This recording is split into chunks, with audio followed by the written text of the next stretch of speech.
দাঁত ব্রাশ করার সময় বা কিছু খাওয়ার সময় মাড়ি থেকে রক্ত পড়া বা মাড়ি ফুলে যাওয়া কোনো স্বাভাবিক বিষয় নয়, কারণ মাড়ি হলো দাঁতের মূল ভিত্তি।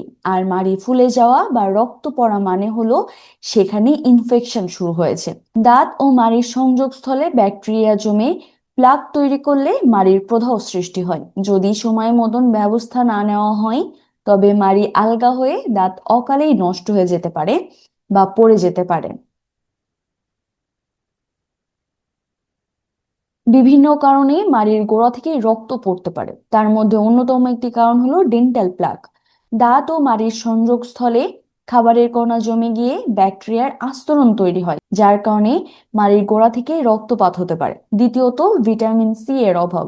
শরীরে ভিটামিন সি এর তীব্র ঘাটতি দেখা দিলে মাড়ি স্পঞ্জের মতন হয়ে রক্ত পড়া শুরু করে।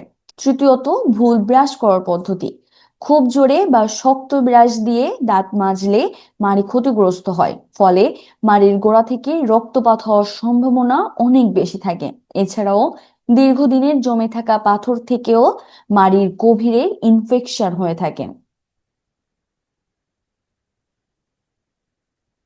মাড়িকে সুস্থ ও শক্ত রাখতে চাইলে আপনাকে কিছু নিয়ম মেনে চলতে হবে, আর তার সবচেয়ে সহজ উপায় হচ্ছে লবণ জলের কুলকুচি। হালকা কুসুম গরম জলে 1 চিমটি লবণ মিশিয়ে দিনে 2 থেকে 3 বার কুলকুচি করুন। এটি মাড়ির ফোলাভাব কমায় এবং ক্ষতিকর ব্যাকটেরিয়া ধ্বংস করে প্রাকৃতিক অ্যান্টিসেপটিক হিসেবে কাজ করে। দ্বিতীয়ত, ভিটামিন সি সমৃদ্ধ খাবার। প্রতিদিনের খাদ্য তালিকায় লেবু, আমলকি, পেয়ারা বা টক জাতীয় ফল রাখুন।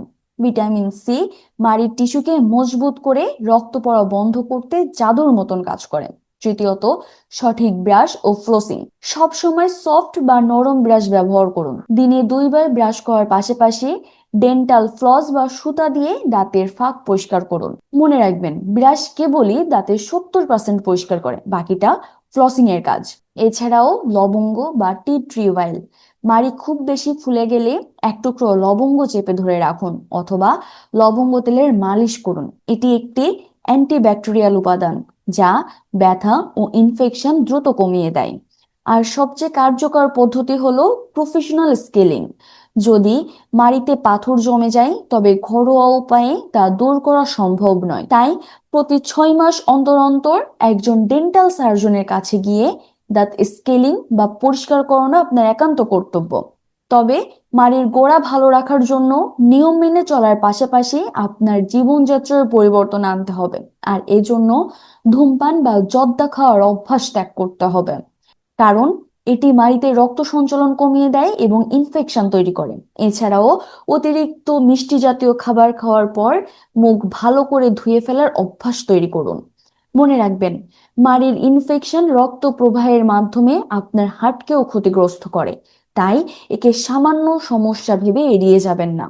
ধন্যবাদ সবাইকে।